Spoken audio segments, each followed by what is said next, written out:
Hi guys, and welcome to Seizure Talk, Episode 3, Having a Seizure and the Emotional Aftermath. So, this title is a little different to what I said I was originally going to be talking about on my last episode, which was, I said I was going to do diagnosis and school, so I'm going to go into that on my next episode. The reason for that is, as you'll see in what I'm about to discuss, is why I've changed the topic slightly. So, how many days has it been since my last seizure to be 1 year seizure free? So it is now 358 days. So what does that mean? Obviously that means I had a seizure in the last week. So just over a week ago, just a week ago exactly to the day, I had a seizure. So this is why I thought the best time to talk about something is when it's also as fresh in your mind as well. So the two pieces I'm going to talk about today is one, the physical side, what it's like to have a seizure as well, mentally. But then more importantly, as you probably gathered from the title, the emotional side, which is, well, I think doesn't get talked enough, but is the biggest part of it overall. So, having a seizure. So, weirdly, there are actually some similarities, I think, from when I've seen videos from people that happen. So what I wanted to say first is when trying to open up to people, it's been an interesting inquiry. People have asked me, what is it like to have a seizure? And I think some people might think that's quite an invasive question. I personally think it's a good question because that means you've got people invested in the topic. It means, they're interested in your epilepsy. They want to talk to you about it, and it gives you a chance to open up.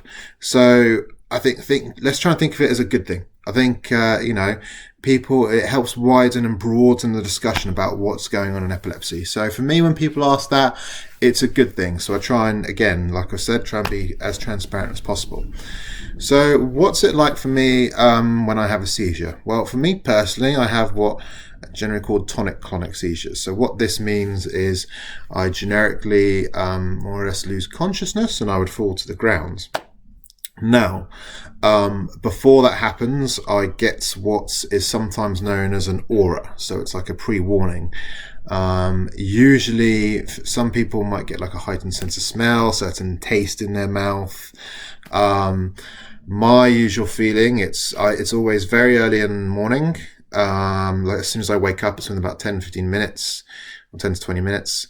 And I suddenly feel really awake. I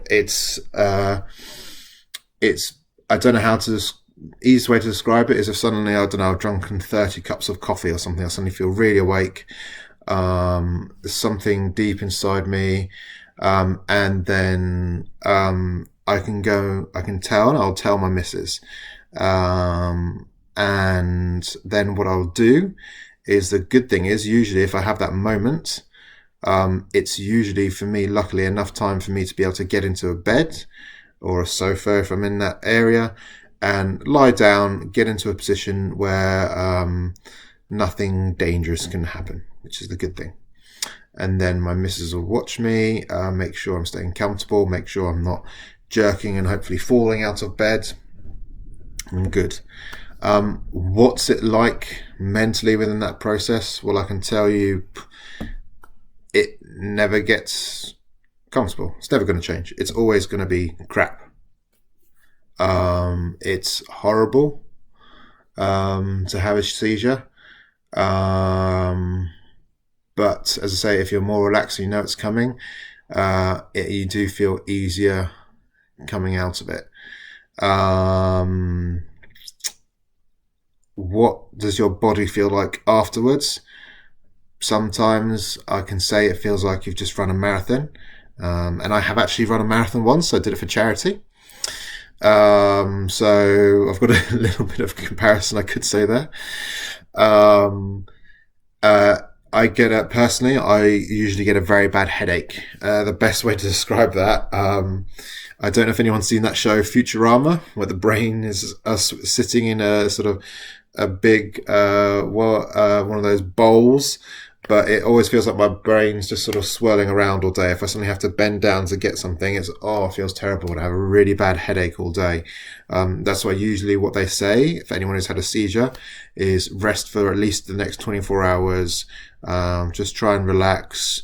Make sure just stay hydrated, and then see how you're feeling within the next day, and don't be going to work or anything like that.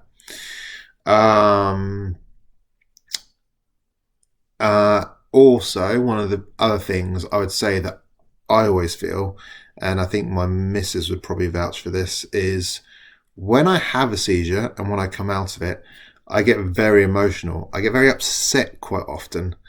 So, I would be really upset, like, why is this happening? What's happened? Oh my God, what's going on? And you'd think after 25 years that would change, because it would be like, well, I just had another seizure. Yes, it was crap, but I know what's happened. No, for that emotional heightened state still happens, and it just automatically kicks in as you're coming out of that seizure. And I think that is another common denominator that happens for people. So, I mean, that's what I can say for me is a little bit like to have a seizure. If you want to know more about it, yeah, please feel free to message in the comments, and I can go more in depth detail. There's some great websites out there, and also, there are also some amazing people, I think, actually who've even posted actually having seizures on YouTube. So that's the end of part 1 of having a seizure. So now I've got a second video going into part 2 about the emotional side. So if you'd just like to check that out on my next video, and I hope you enjoy. Cheers, guys.